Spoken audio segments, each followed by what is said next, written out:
Hi everyone, my name is Rick Marrera and this is my second time shooting this video today because my microphone was all staticky and I couldn't use all the footage that I shot earlier.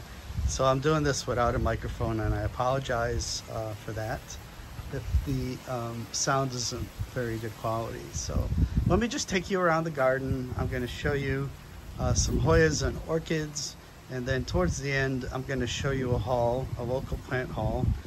Some gentleman was selling his Hoyas because of unforeseen circumstances, and I went by and I was really pleased to find 4 large Hoyas that I want to share with you guys. So that's later on in the video. So let me start here. This is the side entrance to the garden. And you can see it's pretty windy. Last night it rained a little bit and the winds I think were like 35 miles per hour, and it's still breezy, and the sun's come out and it's supposed to drop down to 58 degrees. So let me just start back here. Like my dendrobium from prior videos, it's still in bloom, and that is fire wings. Let me show you some more orchids down here. This guy over here, I lost the tag, but it's one of the bag babies. So if anyone can tell me what it is, it's really beautiful and it's scented. And this guy over here, it's like a rust orange color, really stunning, and in dire need of a repot. It needs to be repotted. Probably can get 4 or 5 plants out of there. Same story with this guy. This has been blooming in this spot for like 5 years. It's really pretty. And one of my dendrobium, I think it's called white grace. It's gonna bloom soon. And I wanted to show you a couple of Hoyas down here. The mini viola is actually picking up some sun stress here, which is kind of cute. And I brought this Hoya Sariga oensis out here because it really does a beautiful job sun stressing, and it was in the greenhouse and it wasn't doing much, so I brought it out here. And down here I have another one I'm trying to sun stress, and it's this Rigida IML 1529. It gets really nice veiny leaves, and so you can see that one, and it really sun stresses. I had one, if you go back to about this time last year, and it was almost all red. So let's see if that one will do it this year. And if you notice on the table here, the occultata is going into the greenhouse because temperatures for the next couple weeks are going to be lower than usual here in Florida. I think the highs are going to be in the 60s and dropping down into the upper 40s, mid 50s. So some of these plants will have to go into the garage or the greenhouses. And my dendrobium Piranha Twist is still going at it. Yeah, those last like 6 to 8 weeks. And I'm surprised that this really big flower is still hanging on there. Been in bloom for a few weeks. So yeah, let me just go in the back and show you a few things. And then I'm going to show you those plants that I bought. And here is this really gorgeous Cattleya orchid. I have the name for it.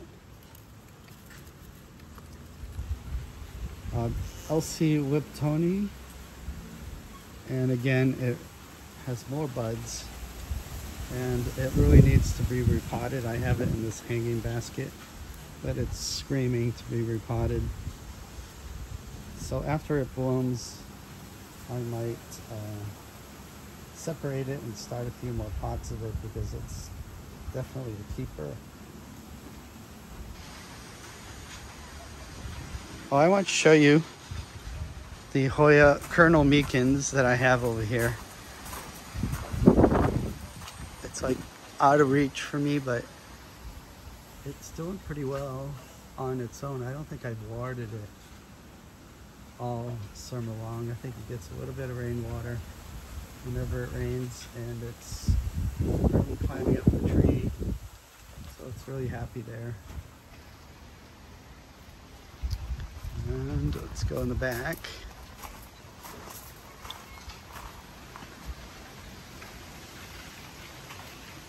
So you can see the bamboo earlier was really swaying back and forth.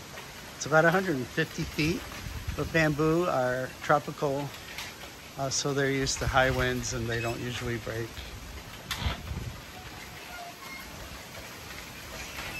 It's some nice gusts right now, and it's just really nice sound it creates.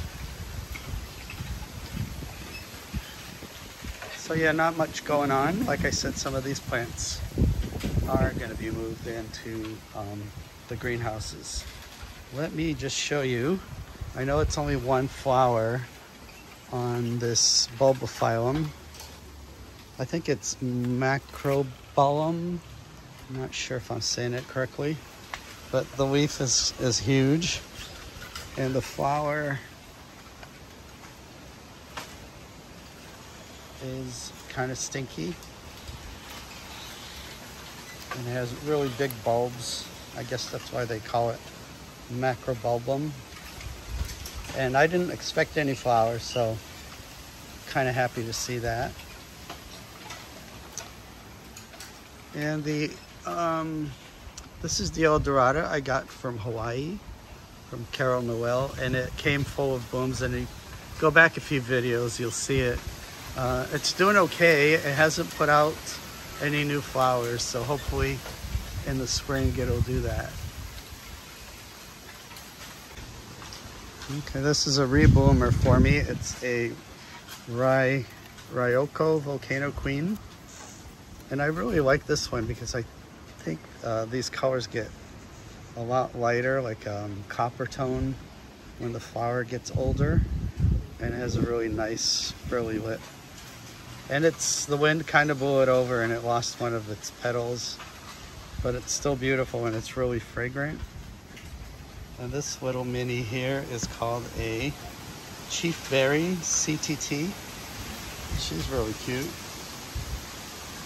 And this is Artstone. If you are not familiar with Artstone Nursery here in St. Petersburg, they have amazing plants, orchids. They have lots of really large succulent collection and lots of other tropical plants. So if you haven't stopped by there, please do yourself a favor.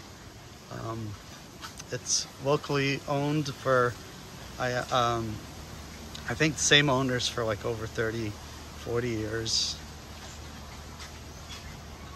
That is Tropical Sunset Ocean 7. And it's really fragrant. And this is the one seedling I think I showed you a few weeks ago when it was in bud. This is from the Carl Smith show that they had a few months ago in Sunset Valley. Orchids was selling there. And they had all these seedlings. So with seedlings, you never know what you're going to get, what the flower's going to look like. But they're the parents. And I didn't expect it to bloom for another year, but I was pleasantly surprised. And even though the flowers are not that colorful, I do like that they're a little bit of a green color to them. So it's quite an unusual plant to have, you know, the big bulb and that come out of it in this little 3-inch pot. And a couple more things over here. Again, at Artstone here in St. Petersburg, I bought this Summer Spot Cross Nodosa. And she's really fragrant. Even during the day, I detected a fragrance. So beautiful. And an Amaryllis I got from a friend in Texas a few weeks ago. and that is Palmer's Apricot. I don't know what the flower is trying to do. It's really thin like that. I don't know if it's going to fully open, but it's still gorgeous with its orange and red lip. All right, and here's the first Hoya that I picked up from someone up the street here in St. Petersburg that for some reason had to sell his collection. And I went by Saturday morning yesterday and I picked up some really good deals. This is a Hoya Rostowetta. You can see the leaves are quite unique. Try to focus on here. They have a nice pointed down tip, which is very characteristic of the species. And there's another one that's similar. They call it Hoya species hummingbird. The leaves are usually smaller and narrower, and the point is a lot longer than that. So I'm not really familiar what the if that Hoya has been named, or if it's actually another form of Hoya Rostowetta. So I'm not really sure because I haven't seen the flowers in person for either Rostowetta or the one that they call hummingbird. But for $30, this was a really good deal of Hoya Rostowetta.